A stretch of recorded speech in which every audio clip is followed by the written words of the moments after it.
आज का एक्शनेबल भारतीय स्टॉक मार्केट अपडेट। अगर आप आने वाले दिनों में सही सेक्टर चुन लेते हैं तो बाजार की अगली तेजी से अच्छा फायदा मिल सकता है। इसलिए आज हम बात करेंगे उन सेक्टरों की जहां निवेशकों के लिए अवसर बन सकते हैं। नमस्कार। फिलहाल भारतीय शेयर बाजार पर ग्लोबल संकेतों, कच्चे तेल की कीमतों और विदेशी निवेशकों की गतिविधियों का असर दिखाई दे रहा है। बाजार में हल्का उतार चढ़ाव बना हुआ है, लेकिन कई सेक्टरों में मजबूत ट्रेंड बनने के संकेत मिल रहे हैं। मार्केट संकेत निफ्टी के लिए 25,000 का स्तर अभी एक महत्वपूर्ण सपोर्ट माना जा रहा है। अगर बाजार इस स्तर के ऊपर मजबूती से बना रहता है तो आने वाले सत्रों में 25,400 से 25,600 तक की तेजी देखने को मिल सकती है। लेकिन अगर ये स्तर टूटता है तो बाजार 24,700 के आसपास तक फिसल सकता है। अब बात करते हैं उन सेक्टरों की जहां निवेशकों को नजर रखनी चाहिए।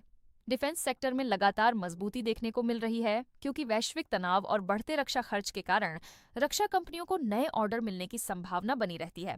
पावर और रिन्यूएबल एनर्जी सेक्टर में भी लंबी अवधि का अच्छा अवसर बन रहा है, क्योंकि भारत में बिजली की मांग तेजी से बढ़ रही है और ग्रीन एनर्जी प्रोजेक्ट्स में निवेश बढ़ रहा है।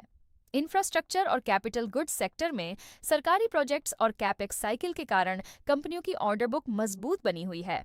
रेलवे और लॉजिस्टिक्स सेक्टर में भी सरकार के इंफ्रास्ट्रक्चर फोकस के कारण आने वाले समय में तेजी देखने को मिल सकती है।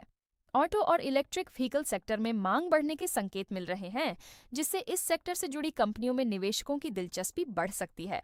फार्मा सेक्टर भी डिफेंसिव निवेश के रूप में मजबूत माना जाता है, खासकर तब जब बाजार में अस्थिरता बनी रहती है। एफएमसीजी सेक्टर में हाल की गिरावट के बाद कुछ कंपनियां आकर्षक वैल्यूएशन पर दिखाई दे रही हैं, जिससे लंबी अवधि के निवेशकों के लिए अवसर बन सकता है। रणनीति मजबूत सेक्टरों में गिरावट के दौरान धीरे धीरे निवेश करना बेहतर माना जाता है और ट्रेडिंग करते समय सख्त स्टॉप लॉस रखना जरूरी है। याद रखें, शेयर बाजार में बड़ी कमाई अक्सर सही सेक्टर की पहचान से ही होती है।